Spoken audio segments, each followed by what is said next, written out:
Sean, thanks for coming in, mate. Thanks for having me, Liam. So, really easy start. Who are you? What do you do? So my name's Sean Bailey. I'm a designer, developer. I'm also a student. Just got 2 more courses left to graduate, and I'm working full-time at NIB as a software developer. So you're fairly early in your developer career journey. Can you tell us a bit about that journey as it stands, just to, I guess, summarize the resume? Yeah, sure. So in my second year of uni, I did a summer internship with Komatsu. Did that for 3 months. They really liked me, so they offered to extend my contract, and I stayed there for about another 12 months or so. From there, a few months back during the isolation period, I started looking around for new jobs, ended up landing at NIB. Awesome. And NIB is honestly a pretty great place to land. It's excellent. Obviously, you've only been there for what, 2 months? Yeah, I think 2 months now, yeah. But I dare say it's already pretty apparent that it's a good environment. Yeah, definitely. The transition from, realistically, you're still studying. So you're at the theoretical absolute start of your journey into a role at NIB, which is not the easiest place to land a role. Spaces are fairly competitive. My understanding is that a lot of the, I guess, the application process for you was really summed up in your portfolio and the body of work that you'd created really to demonstrate your skill set. Can you tell us a bit about your portfolio?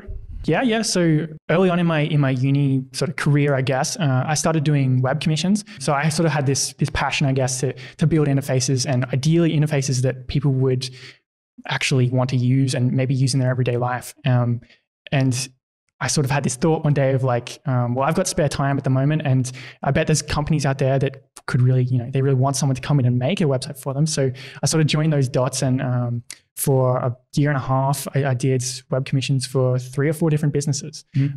So yeah, at some point I sort of decided, the commissions were very intense. Like I had to hit deadlines, and I was always over deadline, and you had to be within a certain budget. And at some point I sort of felt like I wanted to start making products for myself. Like I saw these spaces in the market, I guess, and really wanted to make something. And so for the last year and a half, I was working on a document editor. So the idea was it's similar to something like Microsoft Word or Google Docs, but radically simplified in some ways and reimagined in other ways, trying to make that whole document editing experience just a little bit more enjoyable, a little bit more powerful.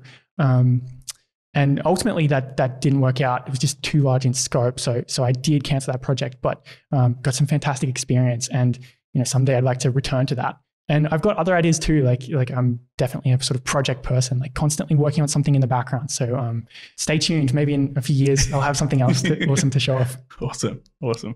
I guess the reason I bring up portfolios, it's a piece that I try and drill in as early as possible. Obviously in my role, I interview a lot of junior developers, a lot of pre-grads, a lot of recent grads. And the question is pretty well universal, is essentially, okay, I've graduated my degree, or okay, I'm about to graduate my degree. How do I get a job now? How do I enter the market? Right. And my answer is always, in some way, shape or form, build out a portfolio. Now, my understanding is that you were really building out your portfolio. You've got bodies of work in there from 2016, I think. Yeah. Was that a deliberate move? Were you trying to start building out a portfolio, or I guess starting to pad out a resume there? Or what was the intention? It was definitely just because I was passionate about it. I just wanted to work on it. There was never, like 2016, I was in year 11 in high school. I just wanted to work on stuff. And like, sometimes that was motivated by me and my friends or my cohort at high school had a problem, and I wanted to solve that problem. I wanted to build something for it. There was never really this, I guess, long-term thinking about career. It was just, these are things I want to work on, so I worked on them kind of thing. And it just worked out really well that these things that I spent a lot of time on in my own time ended up being really valuable for getting a job further down the line. So I've found that a lot of the graduates that I talk to, they may have started some projects. The operative word being started. There's not a lot of finishing of projects. And obviously you don't have to 100% finish projects, but you need to sort of get to a critical point where it shows that you've put in sufficient time. Definitely. Have you had any sort of battles with motivation to really get projects across the line? What sort of strategies have you used to try and help there? Yeah, that's a really good question, Liam. I think it's something that everyone battles with at some point, trying to finish things. Because I know too, like you get sort of distracted by ideas and you go off on tangents, and it's hard to actually finish that original thing. So I've experienced that plenty of times, like hundreds, probably, maybe thousands. And it's a hard thing to really like give advice to, like, how do you overcome that, I guess.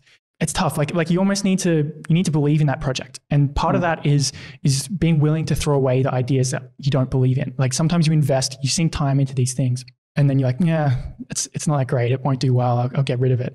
You kind of have to have the confidence to do that sometimes, and then just take on the projects that you're really sort of fascinated in, or that are really teaching you something. Like that's another thing too, is that sometimes a project will fail. Actually, that has happened like pretty much every time, but you learn so much from it, or make connections even. Like people are fascinated when you tell them I was working on a document editor, and like you can have a great conversation with someone about that. And so even though I never finished it, A, I learned a lot. B, I made connections, and C, I have this like thing on my resume. Really, it's almost doing you and the work you did on that a bit of a disservice by saying you didn't finish it, because it's very evident that there's an absurd amount of effort put into it. Thank you. Thank you. So it's not like you did a weekend worth of work and just went, okay, cool, we're done. Yeah, that was years of work, or 18 months at least, shall we say. Yeah. Yeah, which is a long time. You probably shouldn't focus on doing an 18-month project if you're trying to get a job. Maybe focus on something a bit smaller. But it worked out. It did, yeah. It worked out. For prospective graduates, people who've maybe recently graduated who are potentially finding it difficult to really get their foot in the door at an organization, do you have any tips? Yeah, I think I have two main tips. Like the way I see it is like the university is almost like a cookie cutter, and they cut out this exact student, and they do it thousands of times or hundreds of times every year, right? And so the reality is that the job the uni is preparing you for doesn't really exist, or if it did exist, it was taken by someone years ago with that exact same cookie cutter. So I think you really need to try and differentiate yourself in some way. For me, that was like with projects and with design, but like for someone else, it could be game development or app development or something else to show you that you're different and you're willing to learn some other skills. And I guarantee you, if you do that and you go into an interview, then the 10 or 15 other students that come before you will all look the same, and then you'll be that slight bit different, and you'll be the one they choose. The other thing that's really important is networking, and people preach that to you, and it's and I think it can be a bit daunting sometimes too. Like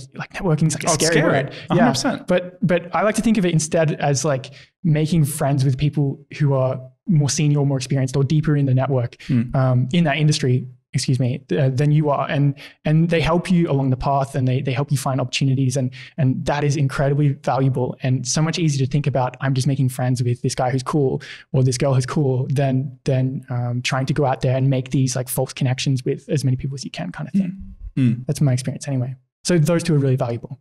Yeah, and you make a good point in that networking, obviously it's a bit scary.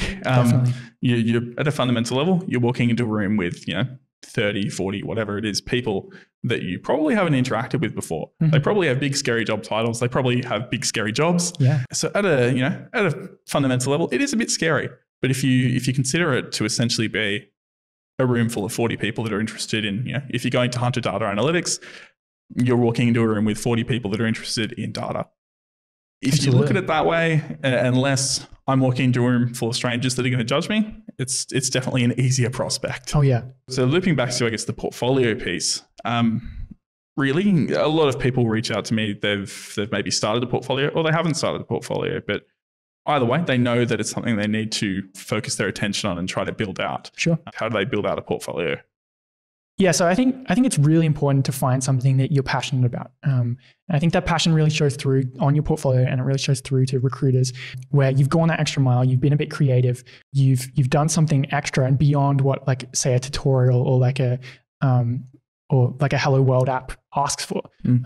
So that's a good place to start. And there's also heaps of resources online. Like, pick any programming language, even one you have never written in before.